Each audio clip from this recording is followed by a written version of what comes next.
दोस्तों जोहार, कैसे हैं आप सब। उम्मीद करते हैं अच्छे ही होंगे। एक बार फिर से आपका स्वागत है एसके स्टडी जर्नी में। आज हम लोग लेकर के आए हैं गणित सब्जेक्ट की लघुत्तम समापवर्त्य या लघुत्तम समापवर्तक को। इसमें हम लोग समझेंगे कि लघुत्तम समापवर्तक क्या है और उससे रिलेटेड कुछ कुछ टर्म है, उस टर्म को हम लोग समझेंगे और इसको किस प्रकार निकाला जाता है वो हम लोग देखेंगे और समझेंगे।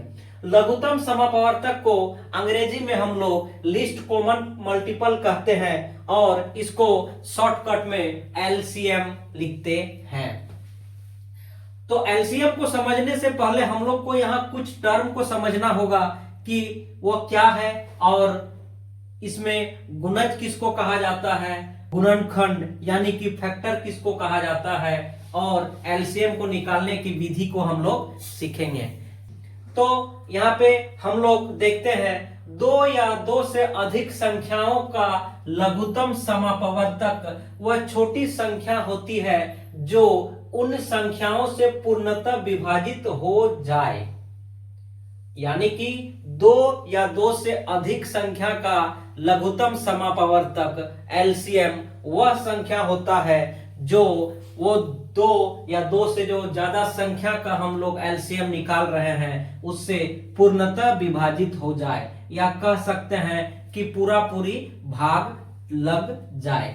जैसे 6 और 8 का एलसीएम लघुत्तम समापवर्तक 24 है, क्योंकि 24 वह छोटी संख्या है जिसमें 6 एवं 8 से एक साथ विभाजित तक होता है। तो 6 और 8 का अगर लघुत्तम समापवर्तक निकालते हैं तो 6 और 8 का लघुत्तम समापवर्तक 24 है जो 6 से और 8 से पूर्णतः विभाजित हो जाता है। अब आगे हम लोग समझेंगे गुणज यानी कि मल्टीपल। आखिर ये मल्टीपल किसको कहेंगे। जैसा कि लिखा हुआ है परिभाषा, किसी संख्या का गुणज वह सभी संख्या है जिसमें उस संख्या से पूर्णतः भाग लग जाए। किसी संख्या का गुणज वह सभी संख्या है जिसमें उस संख्या से पूरा पूरी भाग लग जाए।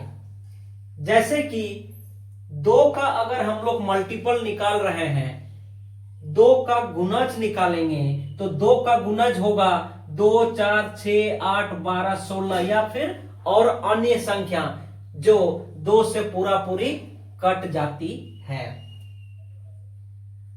आगे हम लोग समझते हैं गुणनखंड को। ये गुणनखंड क्या है। नाम से पता चल रहा है हम लोग को गुणनखंड यानी कि गुना का खंड, इंग्लिश में इसको फैक्टर कहेंगे। किसी संख्या का गुणनखंड वह संख्या है जो उस संख्या को पूर्णतः विभाजित कर देती है। किसी संख्या का गुणनखंड वह संख्या है जो उस संख्या को पूर्णतः विभाजित कर देता है। यहां पर हम लोग उदाहरण से इसको समझेंगे। जैसे अगर 18 का हम लोग फैक्टर निकालते हैं तो 18 का फैक्टर वह सभी संख्या होगा जिससे 18 पूरा पूरी कट जाता है। जैसे 18 को 2 से, 3 से, 6 से, 9 से और 18 से भाग करेंगे तो हमें शेषफल 0 मिलेगा। तो 18 का गुणज हम लोग इनको कहेंगे। उसी प्रकार 36 का अगर गुणनखंड निकालेंगे तो 36 का गुणनखंड 2, 3, 4, 6, 9, 12, 18 और 36 होगा। तो आइए हम लोग देखते हैं कि आखिर लघुत्तम समापवर्तक को किस प्रकार बनाया जाता है। और उम्मीद करते हैं अगर आप वीडियो को पूरी तरह देख रहे हैं, ठीक ढंग से देख रहे हैं, तो ये बताने के बाद आप लोग को कभी भी एलसीएम बनाने में गलती नहीं होगी।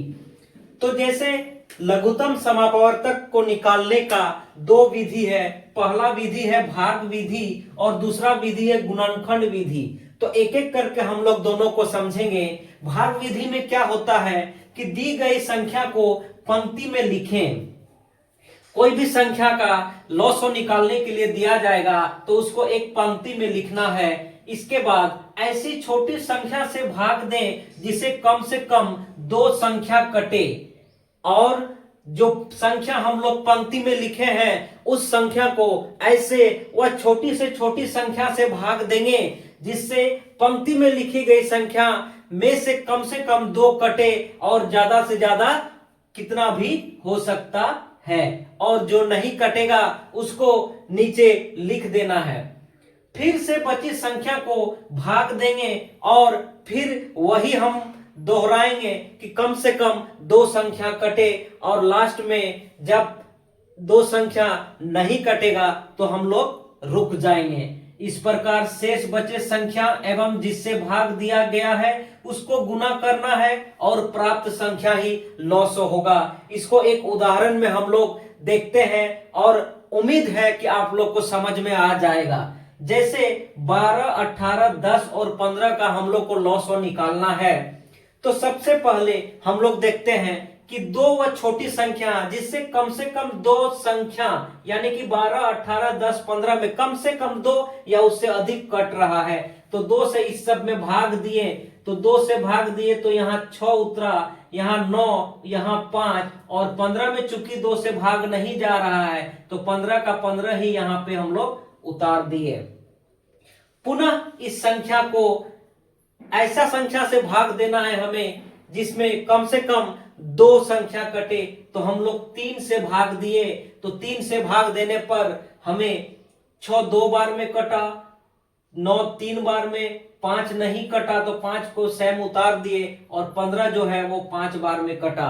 अब यहाँ पर दोबारा हम देख रहे हैं कि 5 यहाँ 2 बार है, यानी कि 5 से इस संख्या को भाग देंगे तो 2 संख्या यानी कि दोनों 5 कट जाएगा, तो 5 से हम पुनः इसको भाग दिए, तो 2 और 3 तो भाग नहीं चला, इसीलिए 2 और 3 को सेम उतार दिए और 5 को हम लोग एक बार करके चलाए, और लास्ट में अब यहाँ हमें लग रहा है कि ऐसा कोई भी संख्या नहीं है एक छोड़ करके कि कम से कम 2 संख्या कटे, तो इन सब को 2, 3, 5 और जो शेष बचा इस सब को हम लोग गुना किए, तो इन सब को गुना करने पर हमें मिलता है 180, यानी कि हमारा 900 जो है 12, 18, 10 और 15 का 180 निकलेगा।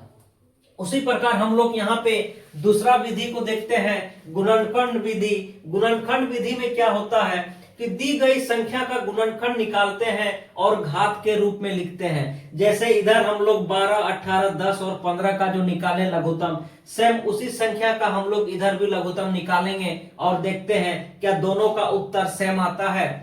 तो दी गई संख्या का गुणनखंड निकाले एवं घात के रूप में लिखें। तो 12 संख्या का हम लोग गुणनखंड किए तो हमें 2 गुना 2 गुना 3 मिला, जिसको हम लोग घात के रूप में इस प्रकार लिखे, 3 पर घात 1 होगा।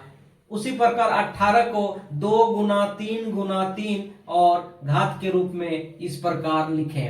उसी प्रकार 10 को 2 गुना 5 और घात के रूप में इस प्रकार लिखे, और 15 को फिर 15 को फिर हम लोग यहां पर 3 गुना 5 लिखें और 3 का घात 1 और 5 का घात 1 दिए। अब अधिकतम घात वाले संख्या को निकालें, तो यहां पे हम देख रहे हैं 2 और 3 और 5 संख्या यहां पर है, तो अधिकतम घात 2 का अधिकतम घात यहां पे 2 हुआ, 3 का अधिकतम घात यहां पर 2 है, 5 का अधिकतम घात यहां पर 1 है। इसके अलावे यहां पर और कोई संख्या नहीं है, तो हम 2 पर पावर 2 गुना 3 पर पावर 2 गुना 5 पर पावर 1 बराबर 4 गुना 9 गुना 5 निकालें। और इन संख्या को जब हम लोग गुना करते हैं तो यहां भी हमें 180 ही मिलता है, यानी कि 12, 18, 10 और 15 का लघुत्तम 180 हुआ। तो उम्मीद करते हैं कि आप लोग को समझ में आ गया होगा, और आप लोग जितना ज्यादा प्रैक्टिस कीजिएगा उतना ज्यादा ही क्लियरिटी आएगी। तो इसी के साथ आज की क्लास को हम लोग समाप्त करते हैं। फिर से मिलेंगे हम लोग एक नए वीडियो में एक नई जानकारी के साथ। चलिए तब तक खुश रहिए, स्वस्थ रहिए। धन्यवाद।